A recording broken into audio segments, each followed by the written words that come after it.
ഹരി ഓം. എല്ലാവർക്കും എൻ്റെ വിനീത നമസ്കാരം. ഭഗവത്ഗീതയിലൂടെ ജീവിത വിജയം. നാം ഇത് സത്യമാക്കി തീർക്കാൻ ഒരു പ്രതിജ്ഞാബദ്ധരായിട്ട് ജീവിക്കാൻ തയ്യാറാവുകയാണ്. ഭഗവത്ഗീത നമുക്ക് നമ്മുടെ ജീവിതത്തെ ഉയർത്തിയെടുത്ത് യഥാർത്ഥത്തിൽ സംതൃപ്തിയിൽ നമ്മൾ ഉള്ളിൽ തട്ടിയൊരു സംതൃപ്തി, ഒരു ആത്മനിർവൃത്തി, നമ്മൾ പറയില്ലേ ഒരു വളരെ സുഖം എന്ന് നമ്മൾ ഉള്ളിൽ തട്ടി പറയുന്നൊരവസ്ഥ. ഈ ഒരു അവസ്ഥ നമുക്ക് ഉണ്ടാക്കിയെടുക്കാൻ നിങ്ങൾ വിചാരിക്കരുത് അത്ര എളുപ്പമാണെന്ന്. കാരണം നമ്മൾ പൊതുവേ ജീവിതത്തെ സ്വപ്നം കാണുന്നവരാണ്. നമുക്കൊരുപാട് ആഗ്രഹങ്ങളുണ്ട്. എനിക്ക് പണം വന്നിട്ട് വേണം കാറ് മേടിക്കാൻ, ഒരു SUV വാങ്ങിക്കാൻ, അത് കഴിഞ്ഞിട്ട് വേണം എനിക്കൊരു വലിയ വീടുണ്ടാക്കാൻ, അത് കഴിഞ്ഞിട്ട് വേണം എനിക്ക് അത് ചെയ്യാൻ. പക്ഷേ ഇൻ റിയാലിറ്റി ഇതൊന്നും നടക്കണമെന്നില്ല. അപ്പോൾ നമ്മൾ ഹൈലി ഫ്രസ്ട്രേറ്റഡ് ആവും. കാരണം നമ്മുടെ സ്വപ്നങ്ങളൊക്കെ നടക്കാതെ വന്നു കഴിഞ്ഞാൽ ഒക്കെ പൊട്ടുന്ന സമയത്ത് നമ്മൾ ഈ ചില പേപ്പർ അഡ്വർടൈസ്മെൻ്റ് കാണും. നിങ്ങളുടെ സ്വപ്നങ്ങളിലുള്ള വീട് സാക്ഷാത്കരിക്കാൻ ലോൺ ബാങ്കുകാർ തരുന്നു. പക്ഷേ അവരുടെ ഇൻട്രസ്റ്റ് റേറ്റ് കേട്ട് കഴിഞ്ഞാൽ തന്നെ നമ്മുടെ സ്വപ്നങ്ങൾ തീർന്നുണ്ടാവും. അപ്പം അതുകൊണ്ട് നമ്മൾ പലപ്പോഴും അമിതമായ ആഗ്രഹങ്ങൾ വയ്ക്കും. പക്ഷേ റിയൽ ലൈഫിൽ നമ്മൾ ദുഃഖിച്ച് ജീവിക്കും. കാരണം നമ്മുടെ എക്സ്പെക്റ്റേഷനും നമ്മുടെ ഡ്രീമും റിയാലിറ്റിയും തമ്മിൽ വലിയ അന്തരം, ഒരു ഗ്യാപ്പ് ഉണ്ടാവും. ഇത് മാറ്റണം. ഡ്രീം വേണം, നമുക്ക് ആഗ്രഹങ്ങൾ വേണം, എങ്കിലേ നമ്മൾ പ്രോഗ്രസ് ചെയ്യും. പക്ഷേ അറ്റ് ദ സെയിം ടൈം നമുക്ക് ഈ നിമിഷം ഇവിടെ സന്തോഷമായിട്ട് ആസ്വദിച്ച് ആനന്ദിച്ച് ജീവിക്കണം.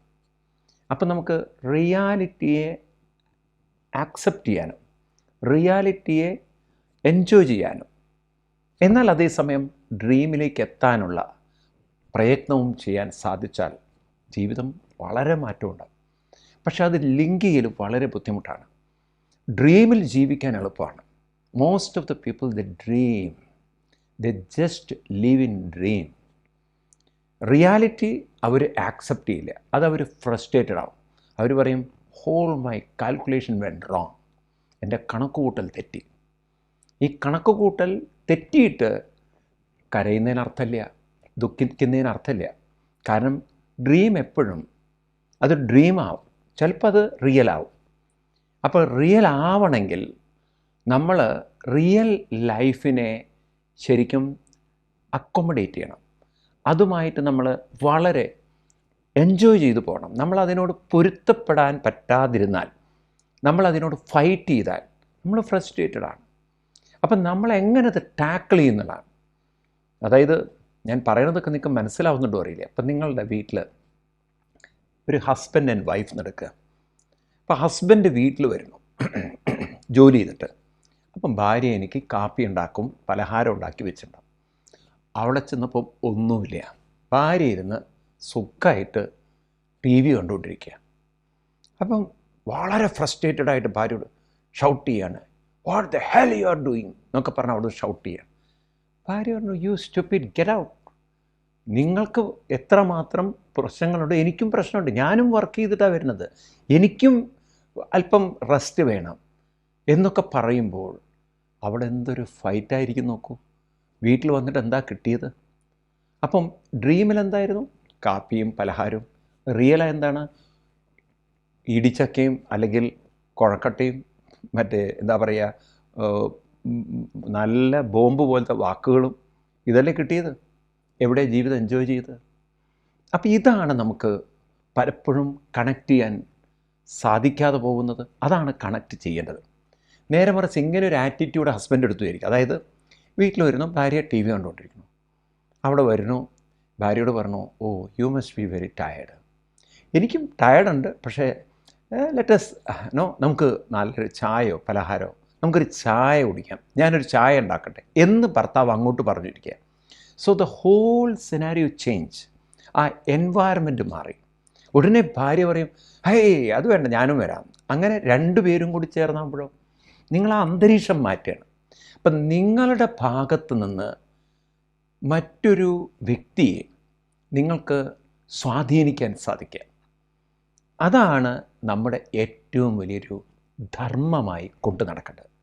അപ്പം ധർമ്മം എന്ന വാക്ക് നമ്മൾ രണ്ട് അർത്ഥം ഗ്രഹിച്ചുകൊണ്ട് പോകണം.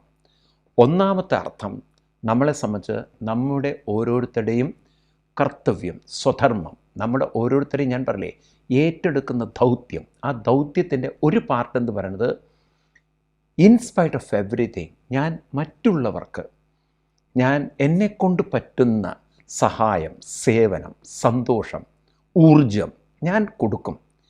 Instead of saying I am a person who take, no, here I am giving. ഞാൻ കൊടുക്കും, ഞാൻ കൊടുക്കുന്നവനാണ്. കൊടുക്കുന്ന കൈ കൊണ്ടല്ല, നമ്മുടെ നല്ല ആറ്റിറ്റ്യൂഡ് കൊണ്ട്. ഒന്നാമത്തത്. രണ്ടാമത്തത്, എന്നാൽ ഈ ഹാർമണി തകർക്കാൻ ആരെങ്കിലും ശ്രമിക്കുകയാണെങ്കിൽ അങ്ങനെയുള്ളവരെ ഞാൻ തടുക്കും. അപ്പോൾ കൊടുക്കും, തടുക്കും. തടുക്കേണ്ടവരെ തടുക്കണം. അതാണ് ഭാരതത്തിൻ്റെ ഒരു റിയലായിട്ടുള്ള ഒരു ധാർമ്മികമായ ശക്തി. രാമൻ അതാണ് ചെയ്തത്. അദ്ദേഹം കൊടുക്കേണ്ടത് കൊടുത്തു. സുഗ്രീവന്, അതുപോലെ തന്നെ വിഭീഷണന്, തൻ്റെ സഹോദരനായ ഭരതന് പാതുകം കൊടുത്തു. കൊടുക്കേണ്ടത് കൊടുക്കുന്നു. എന്നാൽ അന്യായമായി, അധർമ്മമായി, അക്രമമായി, അരാജകത്വമായി അങ്ങനെ വരുന്ന രാവണനെ തടുക്കേണ്ടടുത്ത് തടുത്തു. ഇതാണ് നമ്മൾ പഠിക്കേണ്ട ധർമ്മം. തടുക്കേണ്ടതിനെ തടുക്കാനും അന്യായമാതിനെ തടുക്കാനും ന്യായം കൊടുക്കാനുമുള്ള ഒരു മനസ്ഥിതി. അവിടെയാണ് സ്വർഗം രൂപീകരിക്കപ്പെടുന്നത്.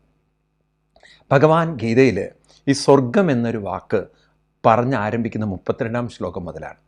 ഇത് പറയാനൊരു കാരണം, അർജുനൻ സ്വർഗത്തെയും നരകത്തെയും കുറിച്ച് വളരെ ഗംഭീരമായിട്ട് സംസാരിച്ചു. അപ്പം നമുക്ക് ആ ശ്ലോകം നോക്കിക്കൊണ്ട് അതിലേക്ക് കടക്കാം. നമ്മൾ കഴിഞ്ഞ ക്ലാസ്സിൽ കണ്ടതാണ്, എങ്കിലൊന്നുകൂടി ശ്രദ്ധിക്കുക. ഞാൻ പറഞ്ഞു ഡീറ്റെയിൽ ആയിട്ട് ഞാൻ പറയാമെന്ന്. യദൃച്ഛയാ ചോപപന്നം സ്വർഗദ്വാരമപാവൃതം സുഖിനാ ക്ഷത്രിയാ പാർത്ഥ ലഭന്തേ യുദ്ധമീദൃശം.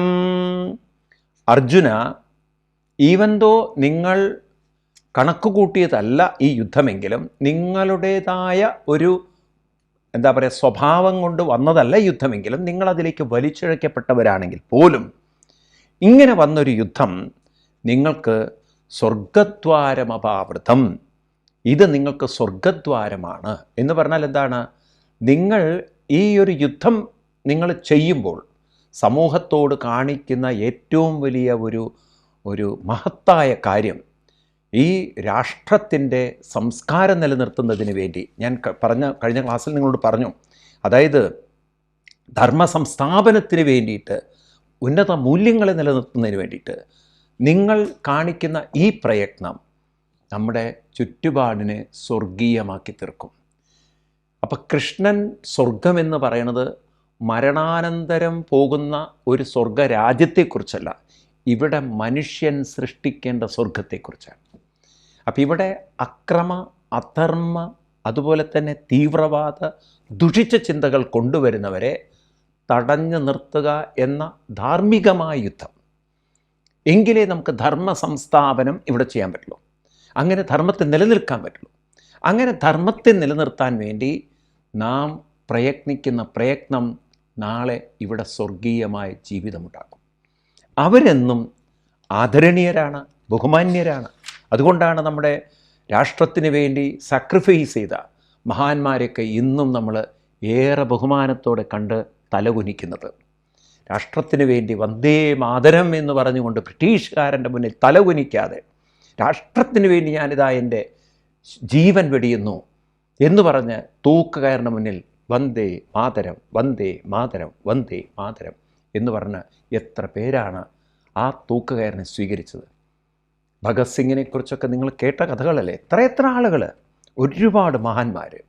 അപ്പം അവരുടെ ആ ത്യാഗം ഇവിടെ സ്വർഗീയമായൊരു ഭൂമി നമുക്കുണ്ടാക്കി തന്നു. അതുകൊണ്ട് നാം ഇന്ന് സുഖം അനുഭവിക്കുന്നു. അവരും സ്വർഗീയരാണ്. കാരണം ഈ ഭൂമി ഉള്ളോടത്തോളം കാലം നാം അവരെ എന്നും ആദരവോടെ ബഹുമാനത്തോടെ ഓർക്കും. അതുകൊണ്ട് സുഖിനക്ഷത്രിയ പാർത്ഥ ലബന്തേ യുദ്ധമീത, ഈ യുദ്ധം നമുക്ക് കൈവന്നിരിക്കുന്നത് നമുക്ക് എല്ലാവർക്കും എന്തിനു വേണ്ടിയിട്ടാണ്? നല്ല സ്വർഗീയമായൊരു ജീവിതം, സുഖകരമായൊരു ജീവിതം ഈ ഭൂമിയിൽ വാർത്തെടുക്കാനാണ്. അതുകൊണ്ട് ഈ ഒരു അവസരം നമ്മൾ കളഞ്ഞു കുളിക്കരുത്. ഇത് എനിക്ക് നിങ്ങളോട് പറയാനുള്ളത്, ഈ ശ്ലോകത്തിൻ്റെ അർത്ഥം നമ്മൾ ശരിക്കും ഗ്രഹിക്കണം. ഓരോ നിമിഷവും നമുക്ക് കൈവരുന്ന അവസരങ്ങളാണ്. ഒന്ന്, നമുക്ക് കൊടുക്കാനുള്ള അവസരം, നമുക്ക് സെർവ് ചെയ്യാനുള്ളൊരവസരം. അപ്പം അങ്ങനെ നമ്മളെ കൊണ്ട് പറ്റുന്ന രീതിയിൽ മറ്റുള്ളവർക്ക് സന്തോഷവും സുഖവും കൊടുക്കുക. ഞാൻ പറഞ്ഞില്ലേ, എടുക്കുക എന്നല്ല, കൊടുക്കുക. രണ്ടാമത്തത്, അക്രമ ചിന്തകളുമായി വരുന്നവരെ ഒറ്റക്കെട്ടായി തടുക്കുക. ഇത് രണ്ടും ഓരോ മനുഷ്യൻ്റെ ഉള്ളിലും സ്വധർമ്മമായി കൊണ്ടു നടക്കുമ്പോൾ ആ സമൂഹത്തിലാണ് എന്നും വ്യക്തിവികാസവും സാമൂഹിക ഐക്യവും അവിടെ സ്വർഗീയമായൊരു ജീവിത സാഹചര്യവും രൂപപ്പെടുന്നത്. അതാണ് നമുക്ക് ഓരോരുത്തർക്കും നേടിയെടുക്കാനുള്ളത്. നമ്മുടെ വീടുകളിൽ നേടിയെടുക്കണം, അതേപോലെ തന്നെ നമ്മുടെ സമൂഹത്തിൽ നേടിയെടുക്കണം. അങ്ങനെ നിങ്ങൾ ഓരോരുത്തരും സ്വർഗം സൃഷ്ടിക്കാൻ കഴിയുന്നവരാണ് എന്ന ബോധമുണ്ടാവുക. നരകം സൃഷ്ടിക്കുന്നവരെ തടുക്കാൻ നമ്മൾ ഉത്തരവാദിത്തപ്പെട്ടവരാണ്. നരകം സൃഷ്ടിക്കുന്ന ആളുകളെ നമ്മൾ തടുത്തിട്ടില്ലെങ്കിൽ കാശ്മീർ പോലുള്ള രാജ്യങ്ങൾ നമ്മളെപ്പോലുള്ള ആളുകളുടെ കഴിവുകേടുകൊണ്ട് ഇനിയും മറ്റ് സ്ഥലങ്ങളിലേക്ക് വ്യാപിക്കും. ഒരു കാലഘട്ടത്തിൽ കാശ്മീരിൽ സ്വർഗീയമായ ജീവിതമായിരുന്നു. പക്ഷേ അതിൽ അലസരായി തീർന്നപ്പോൾ അക്രമവും അരാജകത്വവും തീവ്രവാദവും അവിടെ കൊടികുത്തി വന്നപ്പോൾ അവിടുത്തെ സ്വർഗം നരകമായി തീർന്നു. ഈ ഭൂമിയിൽ നമുക്ക് സ്വർഗമാണ് നിലനിർത്തേണ്ടതെങ്കിൽ നമ്മൾ നരകത്തെ ഉണ്ടാക്കുന്നവരെ നാം തടഞ്ഞു നിർത്തുകയും വേണം. സ്വർഗീയമായൊരു സംസ്കാരം നമ്മൾ പകർന്ന് ഇവിടെ സ്വർഗമാക്കി മാറ്റുകയും വേണം. ആ ഉത്തരവാദിത്വം ഏറ്റെടുക്കുന്നതിൻ്റെ പേരാണ് സ്വധർമ്മം. അതാണ് അർജുനനോട് പറഞ്ഞത്. അവരാണ് സ്വർഗം സൃഷ്ടിക്കുന്നത്, സുഖം പകരുന്നത്. സ്വർഗം സൃഷ്ടിക്കാൻ സുഖം പകർന്നുകൊണ്ട് നമുക്ക് ജീവിക്കാം. തുടർന്ന് കൃഷ്ണൻ പറയുന്നു അടുത്ത ശ്ലോകത്തിൽ, 33-ാം ശ്ലോകം. അദച്ഛേത്തമിമം ധർമ്മ്യം സംഗ്രാമം ന കരിഷ്യസി തതസ്വധർമ്മം കീർത്തിം ച ഹിത്വാ പാപമവാപ്സ്യസി. അദച്ഛേത്തമിമം ധർമ്മ്യം സംഗ്രാമം ന കരിഷ്യസി തതസ്വധർമ്മം കീർത്തിം ച ഹിത്വാ പാപമവാപ്സ്യസി.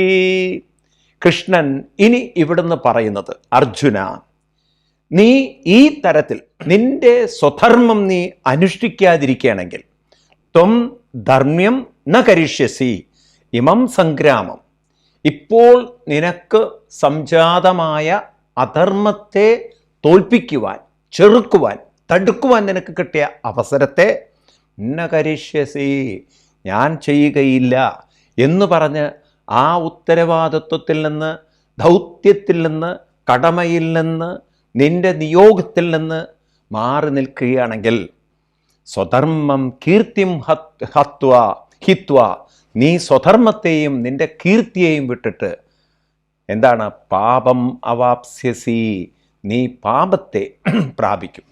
അപ്പോൾ ഇവിടെ കൃഷ്ണൻ ഈ ഒരു ശ്ലോകം പറയുമ്പോൾ നിങ്ങൾ മനസ്സിലാക്കണം, ഭഗവാൻ കൃഷ്ണൻ ഇത്തരത്തിലുള്ള കാര്യങ്ങൾ പറയുമ്പോൾ എന്താണ് കൃഷ്ണൻ ഇവിടെ അർജുനനെ പരിശീലിപ്പിക്കുന്നത്? പലരും തെറ്റിദ്ധരിക്കാം. ഇത്തരം ശ്ലോകങ്ങളൊക്കെ ഉണ്ടല്ലോ, വളരെ വളരെ തെറ്റിദ്ധാരണാജനകമായ ശ്ലോകങ്ങളാണ്. കാരണം നമ്മൾ വിചാരിക്കും കൃഷ്ണൻ അർജുനനെ കൊണ്ട് യുദ്ധം ചെയ്യിക്കുകയാണ്, കൊല്ലാൻ പറയുകയാണ്. കാരണം നീ കൊന്നിട്ടില്ല എങ്കിൽ നിനക്ക് പാപം കിട്ടും എന്നൊക്കെ പറയുന്നത്. അപ്പം ഇതൊക്കെ ദുർവ്യാഖ്യാനം ചെയ്യാം. എത്രയോ ആളുകൾ ദുർവ്യാഖ്യാനം ചെയ്തിട്ടുമുണ്ട്. അതുകൊണ്ടാണ് ഞാൻ നിങ്ങളോട് പറയുന്നത്, വളരെ ശ്രദ്ധിക്കണം. കൃഷ്ണൻ കൊല്ലാനല്ല പറയുന്നത്. ഇവിടെ കൗരവരെ കൊന്നിട്ടില്ലെങ്കിൽ പാപം കിട്ടും എന്നല്ല പറയുന്നത്, സ്വധർമ്മം എന്ന വാക്കാണ്. അതുകൊണ്ടാണ് വാക്ക് വളരെ പ്രധാനം. എന്താ പറയുന്നത്? ഹിത്വാ സ്വധർമ്മം, ഹിത്വാ ധർമ്മം, നീ നിന്റെ ധർമ്മത്തെ ന കരിഷ്യസി എന്നാണ്. അല്ലാതെ യുദ്ധം ചെയ്തില്ലെങ്കിൽ എന്നല്ല. നിനക്ക് പാപം വരും. ഈ പാപം എന്ന വാക്ക് കൃഷ്ണൻ എന്തിനാ പറഞ്ഞത്? കാരണം അർജുനൻ ഗീതയിൽ നേരത്തെ 1-ാം ശ്ലോകത്തിൽ പറഞ്ഞത് അഹോബദ മഹത്പാപം കർത്തും വ്യവസിതാവയം, ഈ യുദ്ധം നമ്മൾ ചെയ്താൽ മഹത്പാപമാണ്, വലിയ പാപമാണ്. കാരണം രാജ്യസുഖലോഭേന സ്വജനം ഉദ്യത, നമുക്ക് സ്വാർത്ഥത കൊണ്ട്, രാജ്യം കിട്ടാനുള്ള സ്വാർത്ഥത കൊണ്ട് നാം ഈ സ്വജനങ്ങളെ കൊല്ലുന്നത് മഹാപാപമാണെന്ന് അർജുനൻ 45-ാം ശ്ലോകത്തിൽ പറഞ്ഞിട്ടുണ്ട് 1-ാം അധ്യായത്തിൽ. അപ്പം അതുകൊണ്ട് കൃഷ്ണൻ അർജുനൻ പറഞ്ഞ അതേ വാക്കുകൾ എടുക്കുകയാണ്. നല്ലൊരു കൗൺസിലിംഗ് ആണ് അർജുനന് കൊടുക്കണം. അർജുനൻ ഉപയോഗിച്ച അതേ വാക്കുകൊണ്ട് അർജുനൻ പറഞ്ഞു യുദ്ധം ചെയ്താൽ പാപമാണ്. ഇവിടെ കൃഷ്ണൻ പറഞ്ഞു യുദ്ധം ചെയ്തില്ലെങ്കിൽ പാപമാണ്. രണ്ടുപേരും രണ്ട് ഡയറക്ഷനിലാണ് പറയുന്നത്. പക്ഷെ കൃഷ്ണൻ പറയുന്നതിന് യുക്തിയുണ്ട്. എന്താണത്? കർമ്മം അല്ലെങ്കിൽ ധർമ്മം ചെയ്തില്ലെങ്കിൽ പാപമാണെന്ന് പറയാൻ കാരണം, അപ്പം എന്താ ഈ പാപം എന്ന വാക്ക്? ശ്രദ്ധിക്കണം നിങ്ങൾ.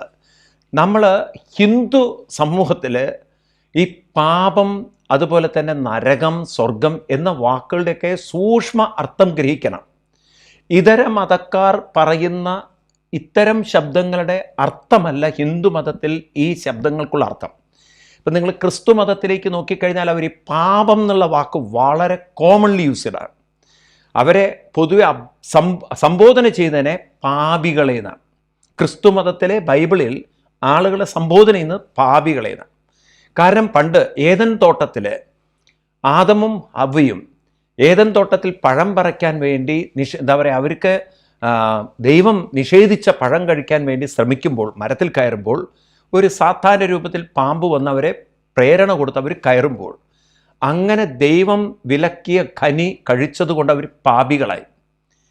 അങ്ങനെയാണ് അവരുടെ പാപചിന്ത. അതുകൊണ്ട് ആ എന്താ പറയുക, ഇവരുടെ രണ്ടുപേരുടെയും പരമ്പരകൾ, മനുഷ്യനെ അങ്ങനെയാണ് ആദത്തിൽ നിന്ന് അവയിൽ നിന്നുണ്ടായെന്നാണ് ക്രിസ്ത്യൻ സമൂഹം വിശ്വസിക്കുന്നത്. അവരൊക്കെ പാപികളായി. കാര്യം ഇവർ പാപം ചെയ്തുകൊണ്ട് മൊത്തം പാപികളായി. ഹിന്ദുമതം അങ്ങനത്തെ ഒരു വിഡ്ഢിത്തരവും നമ്മളെ പഠിപ്പിക്കുന്നില്ല. അച്ഛനും അമ്മയും പാപം ചെയ്തതിന് മക്കളെങ്ങനെയാണ് പാപം ചെയ്യുന്നവരാവുക? ഈ ലോകത്തിൽ ലോകത്തിലെ കോൺസ്റ്റിറ്റ്യൂഷൻ, ലോകത്തിലെ നിയമത്തിലില്ല. അച്ഛനും അമ്മയും കടം വരുത്തിയിട്ടുണ്ടെങ്കിൽ അതിന് മക്കൾ ബാധ്യസ്ഥരാവേണ്ട കാര്യമില്ല. നിങ്ങൾ അച്ഛൻ ചെയ്ത പാപത്തിൻ്റെ പാപം ഇന്നും തലമുറകൾ കൊണ്ടു നടക്കണമെന്ന് പറഞ്ഞു കഴിഞ്ഞാൽ ഇറ്റ് ഈസ് സോ സ്റ്റുപ്പിഡാണ് ആ സ്റ്റേറ്റ്മെൻറ്റ്. ഈവൻ 5 തലമുറ വരെ ജനറ്റിക്സ് ഉള്ളൂ.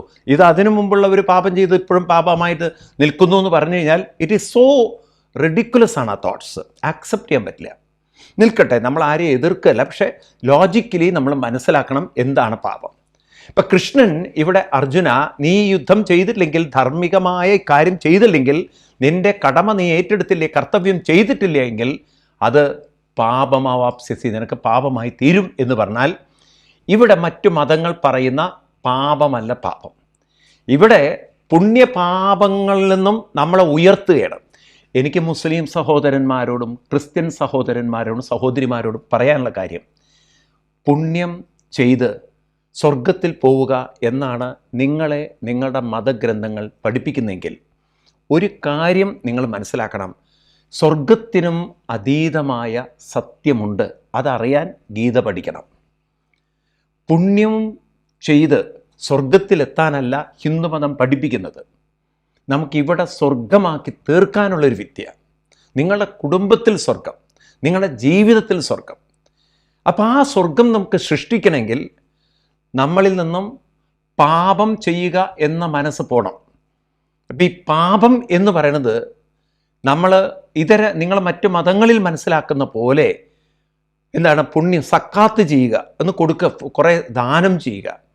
പാപം ചെയ്യുക എന്ന് പറഞ്ഞുകൊണ്ട് മറ്റുള്ളവരെ എന്താ പറയുക, വേദനിപ്പിക്കുന്നതിനല്ല അവർ പാപം ചെയ്യുക എന്ന് പറയും. പാപം ചെയ്യുക എന്ന് പറഞ്ഞാൽ ദൈവത്തിന് വേണ്ടത് കൊടുക്കാതിരിക്കുക. നല്ല അതിനൊക്കെ ചില വ്യാഖ്യാനങ്ങൾ കേട്ടാൽ നമുക്ക് അത്ഭുതം വരും. അതായത് പള്ളികൾക്ക് കൊടുക്കേണ്ടത് കൊടുത്തില്ലെങ്കിൽ പാപമാണത്രേ.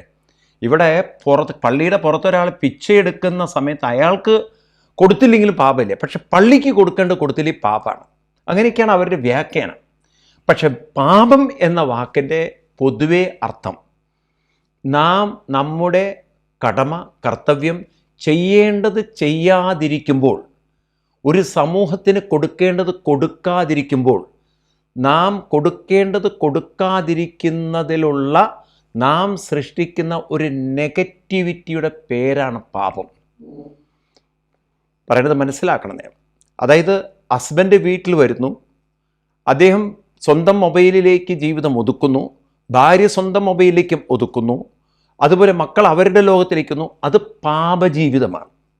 കാരണം എല്ലാവരും അവരവരുടെ ലോകത്തിലേക്ക് ഒതുങ്ങി നിൽക്കുമ്പോൾ അവിടുത്തെ അന്തരീക്ഷം എന്ന് പറയുന്നത് ഏറെക്കുറെ സംതൃപ്തിയില്ലാത്ത ഒരു വിഷമത്തിൻ്റെ, വിഷാദത്തിൻ്റെ ജീവിതമാണ്. കാരണം അവിടെ ഹൃദയങ്ങൾ തമ്മിൽ ബന്ധമില്ല.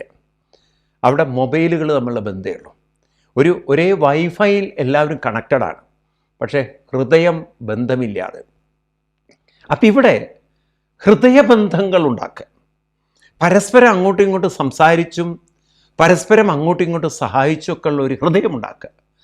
എവിടെ ഹൃദയബന്ധമുണ്ടോ അവിടെ സ്വർഗവും, എവിടെ ഹൃദയബന്ധമില്ലയോ അവിടെയാണ് പാപവും.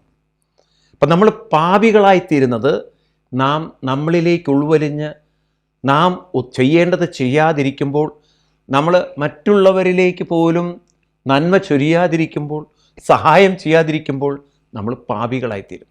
നോക്കൂ, നിങ്ങൾ പാപം എന്നുള്ളതിൻ്റെ അർത്ഥം, ഞാനൊരു പാപവും ചെയ്തില്ല എന്ന് പറഞ്ഞ് വെറുതെ ഇരിക്കുന്നവൻ പാപിയാണ്. കാരണം അവൻ ചെയ്യേണ്ടത് ചെയ്യുന്നില്ല. അപ്പം നമുക്കൊക്കെ ഉള്ള ഉത്തരവാദിത്വമാണ് ഞാൻ പറഞ്ഞ കൊടുക്കേണ്ടതിനെ കൊടുക്കുക, തടയേണ്ടതിനെ തടയുക. അപ്പം തടയേണ്ടതിനെ തടഞ്ഞില്ലെങ്കിൽ അതൊരു പാപമാണ്, കൊടുക്കേണ്ടത് കൊടുത്തില്ലെങ്കിൽ അതും പാപമാണ്.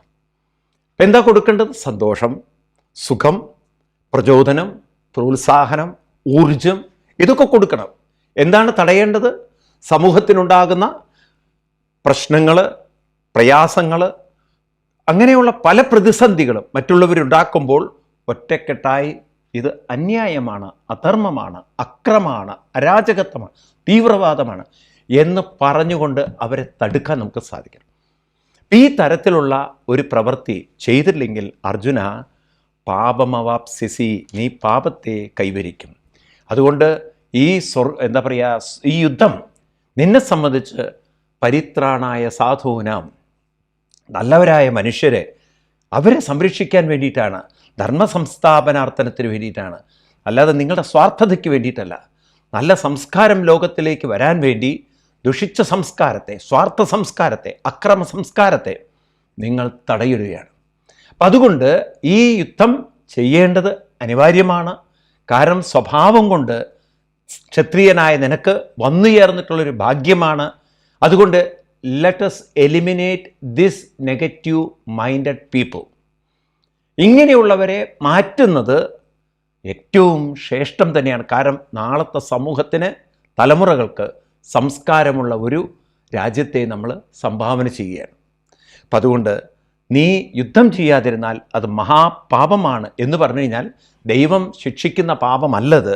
ഈ പാപം എന്ന് പറയുന്നത് അവനവനോട് ചെയ്യുന്ന ഏറ്റവും നന്ദികേട്. കാരണം തനിക്ക് പലതും തന്ന സമൂഹം, തനിക്ക് പലതും തന്ന ഈ രാജ്യം, പലതും തന്ന മണ്ണ്, അതിനെ സംരക്ഷിക്കാൻ ഞാൻ ഒന്നും ചെയ്തില്ലല്ലോ, ഞാനൊന്നും ചെയ്യുന്നില്ലല്ലോ എന്ന ഒരു കുറ്റബോധത്തിൻ്റെ, ഒരു വിഷമത്തിൻ്റെ, വേദനയുടെ അനുഭൂതിയാണ് പാപം എന്ന് പറയുക.